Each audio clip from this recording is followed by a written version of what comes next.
वृंदावन की चींटियाँ। एक प्रेरक कहानी। एक सच्ची घटना सुनिए एक संत की। वे एक बार वृंदावन गए, वहाँ कुछ दिन घूमे फिरे, दर्शन किए। जब वापस लौटने का मन किया तो सोचा भगवान को भोग लगाकर कुछ प्रसाद लेता चलूं।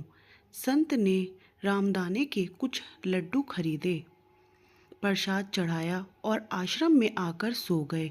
सुबह ट्रेन पकड़नी थी, अगले दिन ट्रेन से चले। सुबह वृंदावन से चली ट्रेन को मुगल सराय स्टेशन तक आने में शाम हो गई। संत ने सोचा अभी पटना तक जाने में 3-4 घंटे और लगेंगे। भूख लग रही है, मुगल सराय में ट्रेन आधे घंटे रुकती है।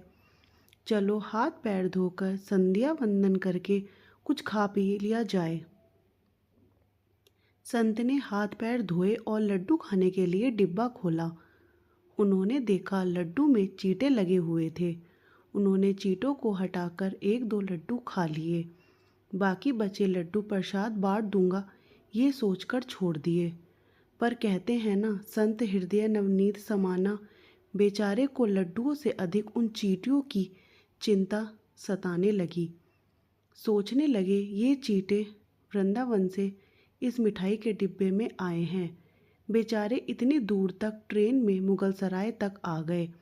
कितने भाग्यशाली थे, इनका जन्म वृंदावन में हुआ था। अब इतनी दूर से पता नहीं कितने दिन या कितने जन्म लग जाएंगे इनको वापस पहुंचने में। पता नहीं ब्रज की धूल इनको फिर कभी मिल भी पाएगी या नहीं। मैंने कितना बड़ा पाप कर दिया, इनका वृंदावन छुड़वा दिया। नहीं, मुझे वापस जाना होगा। और संत ने उन चींटों को उसी मिठाई के डिब्बे में सावधानी से रखा और वृंदावन की ट्रेन पकड़ ली। उसी मिठाई की दुकान के पास गए, डिब्बा धरती पर रखा और हाथ जोड़ लिए। मेरे भाग्य में नहीं कि मैं तेरे ब्रज में रह सकूं, तो मुझे कोई अधिकार भी नहीं कि जिसके भाग्य में ब्रज की धूल लिखी है उसे दूर कर सकूं। दुकानदार ने देखा तो आया, महाराज चींटे लग गए तो कोई बात नहीं, आप दूसरी मिठाई तोलवा लो। संत ने कहा भैया मिठाई में कोई कमी नहीं थी, इन हाथों से पाप होते होते रह गया, उसी का प्रायश्चित कर रहा हूँ। दुकानदार ने जब सारी बात जानी तो उस संत के पैरों के पास बैठ गया, भावुक हो गया। इधर दुकानदार रो रहा था, उधर संत की आंखें गीली हो रही थी।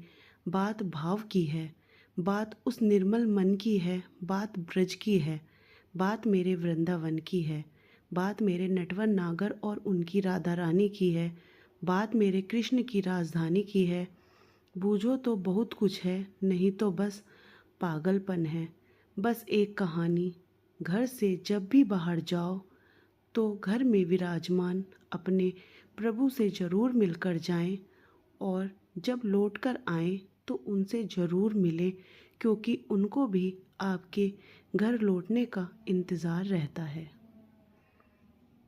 घर में यह नियम बनाइए कि जब भी आप घर से बाहर निकलें तो घर में मंदिर के पास 2 घड़ी खड़े रहकर कहें, प्रभु चलिए आपको साथ में रहना है।